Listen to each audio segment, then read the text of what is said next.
இனிய காலை வணக்கம் நண்பர்களே. கோயிலுக்கு போகிறோங்க, சாமி கும்பிடுறோம், சிவபெருமானை வழிபடுகிறோம்.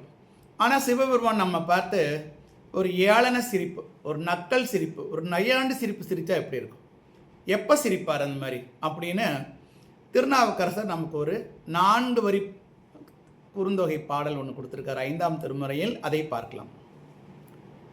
நெக்கு நெக்கு நினைபவர் நெஞ்சுளே,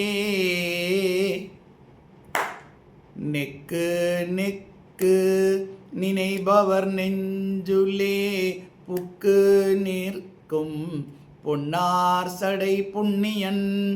நெக்கு நெக்கு நினைபவர் நெஞ்சுளே, புக்கு நிற்கும் பொன்னார் சடை புண்ணியன்.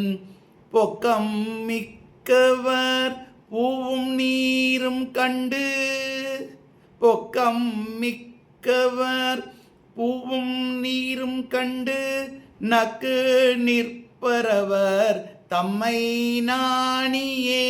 பொக்கம் மிக்கவர் பூவும் நீரும் கண்டு, நக்கு நிற்பரவர் தம்மை நாணியே.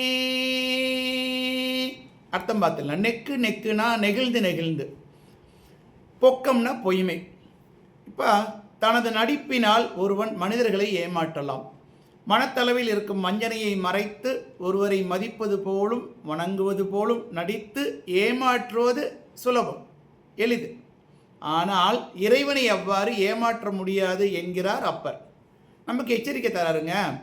நெக்குன உள்ளம் நெகிழ்ந்து, உள்ளம் நெகிழ்ந்து சிவபெருமானை வழிபடுவோர் மனதில் புகுந்து உறையும் பொன் போன்ற சடையினை உடைய சிவபெருமான். அவர் தான் நமக்கு தெரிஞ்சவர். ஆனால் பொய்யாய் வழிபாடு நடத்துகிறாங்கன்னு வச்சுக்கோங்க. ஏகப்பட்ட பிரச்சனை பண்ணிக்கிட்டு கோயிலுக்கு வந்து நிற்கிறான்.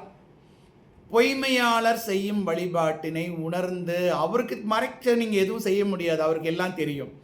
பொய்மையாளர் செய்யும் வழிபாட்டினை உணர்ந்து அவர்களின் மடமையை நினைத்து, எனக்கெல்லாம் தெரியும்ப்பா, அவர்களை நாண வைத்து அவர்களை நோக்கி ஏளன புன்னகையுடன் சிரித்து நிற்கிறான் இறைவன். அதாவது நெஞ்சில் பொய்யோடும் கையில் பூவோடும் வந்தால் புண்ணியம் கிடையாது அப்படிங்கிறாரு அப்பர் சுவாமிகள். நன்றி, வணக்கம், வணக்கம், வணக்கம்.